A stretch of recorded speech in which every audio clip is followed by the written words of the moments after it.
Thank you, Mr. Chairman, and thank you to each of the witnesses here today for this important discussion. My heart simply goes out to all those men and women abroad that are being detained inappropriately and to their families. I know it's a great burden on each one of those families when this happens. Ambassador Carstens, I want to start with you and ask you a couple of questions, in particular about our some adversarial countries like Iran and Venezuela. Tell us what we are doing specifically to take away the incentives for hostages to be taken in the future. Congressman, I appreciate that question. We think deterrence is very important. We've got to come up with a way that raises the cost for these countries taking our citizens.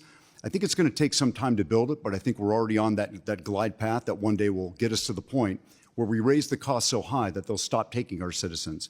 Right now, we're working with our partners and allies, most specifically the Canadians, who through their arbitrary detention initiative have brought countries to the fore, signing the Declaration Against Arbitrary Detention State-to-State Relations, currently signed by 76 countries in the European Union, trying to reestablish that norm that taking citizens and using them as political bargaining chips is just not something we should be doing.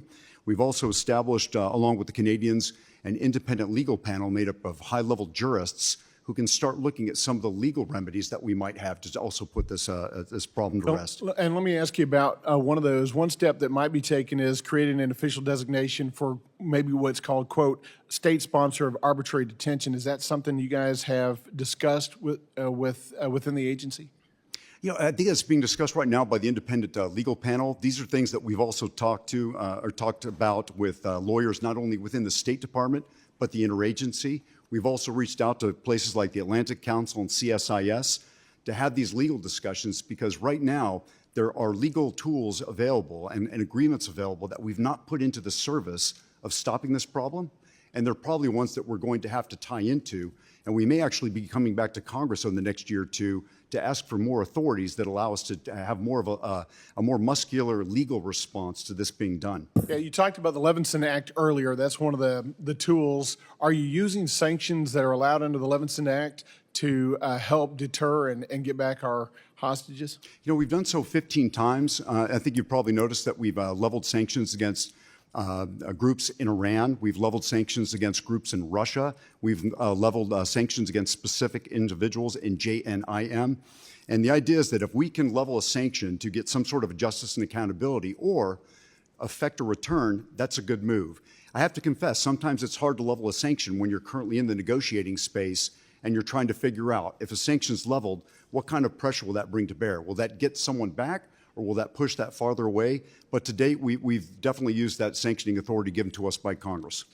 Have you also considered the possibility of amending the Foreign Sovereign Immunities Act to allow for private suits against countries that have a state sponsor of arbitrary detention designation? Have you guys considered that? You know, Congressman, we've been talking about that for 3 years, and that's absolutely something that we wrestle with. So yes. What's your opinion about that? Do you think that's a good idea?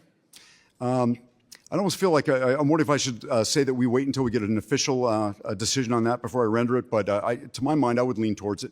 I mean, if a country is allowing its, if the country is behaving to the point that it's taking citizens as bargaining chips, that's something that has to be addressed. But I imagine that the greater legal minds, I didn't go to law school, wasn't smart enough to get in, but I imagine that the lawyers that we've employed in trying to research this will come up with an answer that makes sense, and we'll try to progress forward. I wasn't smart enough either, but somehow I did get into law school.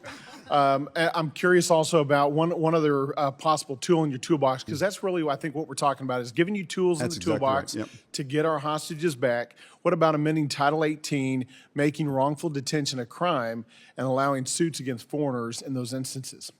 I feel like you've been talking to my team, because that's something that we've also been talking about.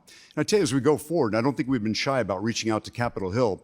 We're happy to work with members of your staff and others to see if we can develop and create some more positive ways to use legal tools in the service of trying to stop this thing.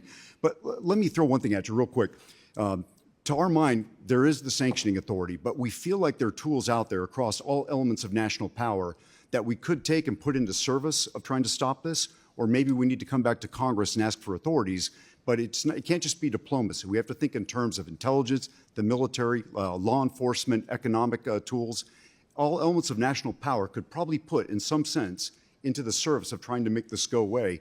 And we look forward to working with you and your team as we go forward and explore those. I agree with those comments, and I think what you'll find on this panel today is this is a very bipartisan issue and one that we can work together. If there are legislative suggestions, I would ask you to bring those to us specifically so that we can work through the legislative process and give you some more tools in the toolbox so that we can protect our citizens when they are abroad. Thank you all sir. for your work. Thank you. Appreciate it. I yield back. Thank you, Mr. Moran. Chair now recognizes Ms. Titus for 5 minutes. Thank you, Mr. Chairman. You heard earlier